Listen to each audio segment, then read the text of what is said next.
ಪ್ರಕ್ರಿಯೆ ಆರಂಭ ಆಗ್ತಿದೆ ಸರ್ ರಾಜ್ಯದಲ್ಲಿ. ನೋಡಿ, ಈಗಾಗಲೇ ಕ್ಯಾಬಿನೆಟ್ ಕೆಲವು ಆಕ್ಷೇಪಗಳನ್ನು ವ್ಯಕ್ತಪಡಿಸಿದ್ದಾರೆ. 8 ಆಕ್ಷೇಪಣೆಗಳನ್ನು ನಾವು ಲಿಖಿತ ಮೂಲಕ ಚೀಫ್ ಎಲೆಕ್ಷನ್ ಕಮಿಷನರಿಗೆ ಕೂಡ ಹೋಗಿ ಸಬ್ಮಿಟ್ ಮಾಡಿದ್ದೇವೆ. ಉದಾಹರಣೆಗೆ ಲಾಜಿಕಲ್ ಡಿಸ್ಕ್ರಪೆನ್ಸಿ ಅಂದರೆ ಏನು, ಅದರಿಂದ ಯಾವ ರೀತಿ ತಾವು ಜನರಿಗೆ ಮತದಾರ ಪಟ್ಟಿಯಿಂದ ಹೊರಗಿಡ್ತೀರಾ, ಇವೆಲ್ಲನೂ ಕೂಡ ಕೇಳಿದ್ದೀವಿ. ವಾಟ್ ಈಸ್ ಲಾಜಿಕಲ್ ಡಿಸ್ಕ್ರಪೆನ್ಸಿ ಇರ್ಬೋದು, ಮತ್ತು ಒಬ್ಬರು ಮತದಾರರಿಗೆ ಮತದಾನದ ಪಟ್ಟಿಯಿಂದ ಹೊರಗೆ ಹಾಕ್ತಾ ಇದ್ದಾಗ ಕಾನೂನಾತ್ಮಕವಾಗಿ ಅವರಿಗೆ ಇಲ್ಲಿ ನೋಟಿಸ್ ಕೊಡಬೇಕು, ಸ್ಪೀಕಿಂಗ್ ಆರ್ಡರ್ ಇರಬೇಕು, ಮತ್ತು ಏನಾದರೂ ಗೊಂದಲ ಇದ್ದರೆ ಟ್ರಿಬ್ಯುನಲ್ಗಳಲ್ಲಿ ಸರಿಯಾಗಿ ರೀತಿಯಾಗಿ ಅವಕಾಶ ಮಾಡಿಕೊಡ್ಬೇಕು. ಸುಮ್ಮನೆ ಯಾವುದೋ ಒಂದು ಸ್ಪೆಲ್ಲಿಂಗ್ ಮಿಸ್ಟೇಕ್ ಇದೆ ಅಂದ ತಕ್ಷಣವೇ ಅವ್ರ ಹಕ್ಕನ್ನು ಕಸ್ಕೊಳೋದಲ್ಲ. ಆದರೆ ಇಲ್ಲಿವರೆಗೂ ಕೂಡ ಎಲೆಕ್ಷನ್ ಕಮಿಷನಿಂದ ಯಾವುದೇ ರೀತಿಯಾದಂಥ ನಮಗೆ ಮಾಹಿತಿಯನ್ನು ಅವ್ರು ನೀಡ್ತಾ ಇಲ್ಲ. ಏನು ನಾವು ಕೇಂದ್ರ ಆಯೋಗಕ್ಕೆ ನಮ್ಮ ಕ್ಯಾಬಿನೆಟ್ ಡಿಸಿಷನ್ಸನ್ನು ತಿಳಿಸಿದ್ದೀವಿ, ಅದನ್ನೇ ನಾವು ಇಲ್ಲಿ ಕರ್ನಾಟಕ CEO ಕೂಡ ಕೊಟ್ಟಿದ್ದೀವಿ. ಆದರೆ ಅಲ್ಲೂ ಕೂಡ ಯಾವುದೇ ರೀತಿಯಾದಂಥ ಉತ್ತರ ಸಿಕ್ಕಿಲ್ಲ. ನಾವು SIR ಮಾಡಬೇಡಿ ಅಂತ ಹೇಳ್ತಾ ಇಲ್ಲ. Voter roll revision is compulsory and it is the right of the Election Commission. ಆಮೇಲೆ ಅದಕ್ಕಿಂತ ಮುಖ್ಯವಾಗಿ ಒಂದು ಉತ್ತಮವಾದಂಥ ಮತ್ತು ಹೈಜೀನಿಕ್ ವೋಟರ್ ಲಿಸ್ಟ್ ಕೊಡೋದು ಅವ್ರ ಜವಾಬ್ದಾರಿ. ಆದರೆ ತಮಿಳ್ನಾಡು ಇರ್ಬೋದು, ಕೇರಳ ಇರ್ಬೋದು, ವೆಸ್ಟ್ ಬೆಂಗಾಲಲ್ಲಿ ಇರ್ಬೋದು, ಯಾವ ರೀತಿ SIR ನಡೆದಿದೆ ಅಂದರೆ ಬಡವರಿಗೆ ಅವರ ಹಕ್ಕಿಂದ ವಂಚನೆ ಮಾಡುವಂಥ ರೀತಿನಲ್ಲಿ ನಡೆದಿದೆ. ಸೊ ಅದರಿಂದ ನೀವು SIR ಪ್ರಾರಂಭ ಮಾಡೋದಕ್ಕಿಂತ ಮುಂಚೆ ನಮ್ಮ ಪ್ರಶ್ನೆಗಳಿಗೆ ಉತ್ತರ ಕೊಡಿ ಅಂತ ಕೇಳಿರೋದು. ಆದರೆ ಇನ್ನೂ ಯಾವುದೂ ಉತ್ತರ ಬಂದಿಲ್ಲ. ಇವತ್ತು ನೋಡೋಣ ಏನು ಮಾಡ್ಬೋದು ಅಂತ ಮಾನ್ಯ ಮುಖ್ಯಮಂತ್ರಿಗಳಿಗೆ ಕೇಳಿ ನಾವು ಮುಂದಿನ ಕ್ರಮವನ್ನು ನಾವು ತಗೋತೀವಿ. ನೋಡಿ, ಪಕ್ಷಕ್ಕಿಂತ ಫಸ್ಟು ನಾವು ಏನು ಜಾಗೃತಿ ಅಭಿಯಾನವನ್ನು ನಡೆಸಬೇಕು, ಅದನ್ನು ನಾವು ಮಾಡ್ತಾ ಇದ್ದೀವಿ. ಆದರೆ ಕಾನೂನಾತ್ಮಕವಾಗೂ ಕೂಡ ಇದನ್ನು ನಾವು ಪರಿಗಣಿಸಬೇಕಾಗ್ತದೆ. ಇವತ್ತು ಯಾವುದೋ ಒಂದು ಆರ್ಟಿಫಿಷಿಯಲ್ ಇಂಟೆಲಿಜೆನ್ಸ್ ಸಾಫ್ಟ್ವೇರ್ ಯೂಸ್ ಮಾಡಿಬಿಟ್ಟು ನೀವು ಎಲ್ಲರಿಗೂ ಹೊರಗಿಡ್ತೀರಾ ಅಂದರೆ ಅದನ್ನು ಆಡಿಟ್ ಮಾಡಿದವ್ರು ಯಾರು, ಅದು ಹೇಗೆ ಕೆಲಸ ಮಾಡುತ್ತೆ ಅಂತ ಯಾರಿಗೂ ಗೊತ್ತಿಲ್ಲ. ಈಗ ನೀವೇ ಯೋಚನೆ ಮಾಡಿ, ಸುಮಾರು 89 ಲಕ್ಷ ಜನ ಮತದಾರರ ಪಟ್ಟಿಯಿಂದ ಕೈ ಬಿಡ್ತಾರೆ. ಅವರಿಗೆ ಟ್ರಿಬ್ಯುನಲಲ್ಲಿ ಹೋಗಿ ಅವರಿಗೆ ಕೇಳೋಕ್ಕೂ ಅವಕಾಶ ಇರಲಿಲ್ಲ. ಒಬ್ಬ supreme court judge, retired supreme court judge ಯಾರು ಟ್ರಿಬ್ಯುನಲ್ನಲ್ಲಿ ಇರ್ತಾರೆ, ಅವ್ರು ರಾಜೀನಾಮೆ ಕೊಟ್ಬಿಡ್ತಾರೆ. ಇದು ಮಾಡ್ಲಿಕ್ಕೆ ಆಗೋದಿಲ್ಲ, 4 ವರ್ಷ ಬೇಕು ಆಗುತ್ತೆ ಇಂಥ ಈ ಪ್ರಕ್ರಿಯೆ ಮುಗಿಸ್ಲಿಕ್ಕಂತ ರಾಜೀನಾಮೆ ಕೊಡ್ತಾರೆ. ಸೊ ಹೀಗಾಗಿ ಇಷ್ಟೊಂದು ಗೊಂದಲ ಇದ್ದಾಗ ನಮ್ಮ ಮನವಿ ಏನಿದೆ ಅಂದರೆ, ಎಲ್ಲ ಗೊಂದಲಗಳಿಗೆ ಏನೇನು ಪ್ರಶ್ನೆಗಳನ್ನು ನಾವು ಕೇಳಿದ್ದೇವೆ ಅದಕ್ಕೆ ಉತ್ತರ ಕೊಟ್ಬಿಟ್ಟು ನೀವು ಮಾಡಿ, ರಿವಿಷನ್ ಮಾಡಿ ಅಂತ ಅಷ್ಟೇ ಹೇಳ್ತಾ ಇರೋದು ನಾವು. ಸರ್, ಈಗ ಸಿಎಗಳ ಜೊತೆಲಿ ಸಭೆ ಮಾಡಿದಾಗ ಸರ್, ಗವರ್ಮೆಂಟ್ ಇಂದ ಒಂದು ರಿಪೋರ್ಟ್ ಕೊಟ್ಟಿದ್ದಾರೆ. ಭೂ ತ್ಯಾಜ್ಯಗಳಿಗೆ, ಭೂ ವ್ಯಾಜ್ಯಗಳಿಗೆ ಸಂಬಂಧಪಟ್ಟಂತೆ ಕಾನೂನು ಮತ್ತೆ ಸುವ್ಯವಸ್ಥೆ ಗಲಾಟೆ ಜಾಸ್ತಿ ಆಗ್ತಿಂತ ಥ್ರೂಔಟ್.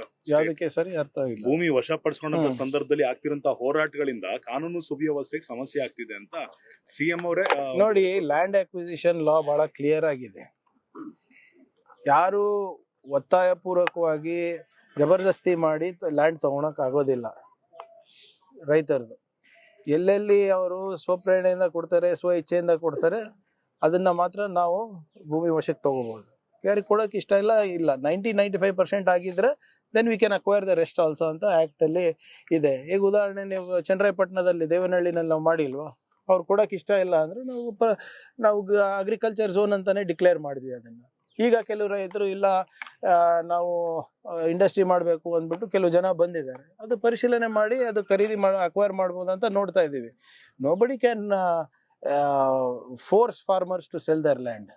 ಅದು ಯಾವತ್ತು ಮಾಡೋಕ್ಕೂ ಪ್ರಯತ್ನ ನಾವು ಮಾಡಿಲ್ಲ, ಮಾಡೋದು ಇಲ್ಲ.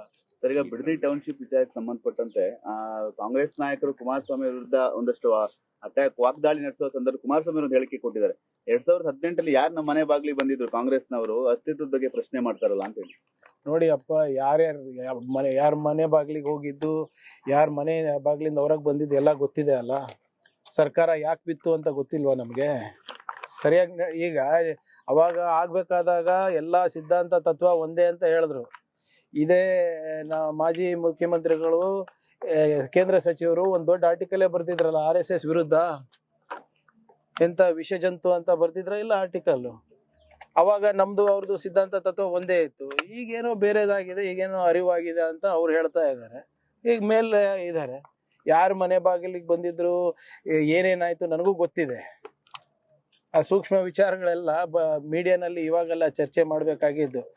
ಯಾವಾಗ ಈಗ ಅವ್ರ ವರ್ಷನ್ ಏನೇ ಇವತ್ತಿಲ್ಲ ನಾಳೆ ಅವ್ರ ಆಟೋಬಯೋಗ್ರಫಿ ಬರೀತಾರಲ್ಲ, ಅಲ್ಲಿ ಬರ್ಕೊಳ್ಳಿ.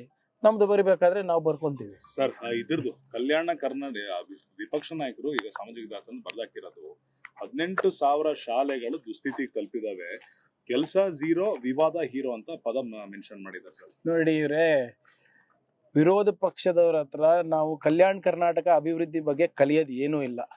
ಇದೇ BJP ಅವರು ಆರ್ಟಿಕಲ್ 371 ಅನ್ನ ತಿರಸ್ಕಾರ ಮಾಡಿದ್ರು. ಇವ್ರ ಹತ್ರ ಕಲಿಯೋದೇನಿಲ್ಲ. ಮತ್ತೆ ಇವ್ರಿದ್ದಾಗ ಎಷ್ಟು ಕೊಟ್ರು? ಇವರಿದ್ದಾಗ 371J ಅಪ್ರೂವ್ ಮಾಡಿಲ್ಲ. ಇವರಿದ್ದಾಗ RSS ಅವರ ಒಂದು ಮಾನವ ಸಂಪನ್ಮೂಲ ಸಂಸ್ಥೆ ಮಾಡಿಬಿಟ್ಟು 200-300 ಕೋಟಿಗೆ ಲೂಟಿ ಹೊಡಿಲಿಕ್ಕೆ ಅವಕಾಶ ಮಾಡಿಕೊಟ್ಟಿದ್ರು KKRDB ಹಣದಿಂದ. ಇವ್ರು ಯಾಕೆ ಎಷ್ಟು 1,000 ಕೋಟಿನೂ ಕೊಟ್ಟಿಲ್ಲ. ಇವತ್ತು 5,000 ಕೋಟಿ ರೂಪಾಯಿಯನ್ನ ನಾವು ಕೊಟ್ಟಿದ್ದೇವೆ. ಇವತ್ತು ಅಕ್ಷರ ಆವಿಷ್ಕಾರ ಅಂದ್ಬಿಟ್ಟು ಹೊಸ ಯೋಜನೆಯನ್ನ ಬರೇ ಎಜುಕೇಶನ್ಗೆ ಮಾಡ್ತಾ ಇದ್ದೀವಿ.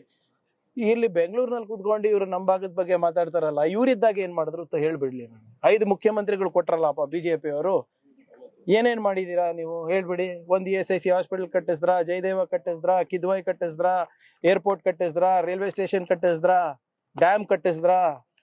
ಕೊಡಿ, ಲೆಕ್ಕ ಕೊಡ್ಲಿ. ಇವತ್ತು ನಾನು ಏನೇನು ಹೇಳಿದ್ದೀನಿ ಅವೆಲ್ಲಾನು ಮಾಡಿದ್ದು ನಾವೇ. ನಾವು ಕಟ್ಸಿರೋ ಏರ್ಪೋರ್ಟ್ ಅಲ್ಲೇ ಇಳಿತಾರೆ, ನಾವು ಕಟ್ಸಿರೋ ರೋಡ್ ಮೇಲೆ ಓಡಾಡ್ತಾರೆ, ನಾವು ಕಟ್ಸಿರೋ ಹಾಸ್ಪಿಟ್ಲಿಗೆ ಅಡ್ಮಿಟ್ ಆಗ್ತಾರೆ. ಮತ್ತೆ ಏನ್ ಮಾಡಿದಾರೆ ಅಂತ ನಮ್ಗೆ ಕೇಳ್ತಾರೆ. ಇವರೆಲ್ಲ ಎಲ್ಲಿ ಕರೋನಾ ಸಂದರ್ಭದಲ್ಲಿ ಯಾವ್ಯಾವ ಹಾಸ್ಪಿಟ್ಲ್ ಹೋಗಿದ್ರು ಈ ಬಿಜೆಪಿ ನಾಯಕರು, ಸಪೋರ್ಟರ್ಸು ಎಲ್ಲ ನಾವು ಕಟ್ಸಿದ್ದೆ ಅಲ್ವಾ?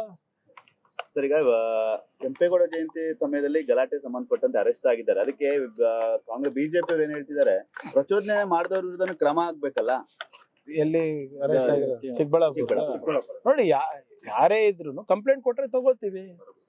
ಕಂಪ್ಲೇಂಟ್ ಕೊಡಿ ಸ್ವಾಮಿ. ಸುಮ್ನೆ ಮೀಡಿಯಾನಲ್ಲಿ ಹೋಗಿ ಮಾತಾಡಿದ್ಕೆಲ್ಲ ನಾವು ಅರೆಸ್ಟ್ ಮಾಡಕ್ಕಾಗುತ್ತಾ?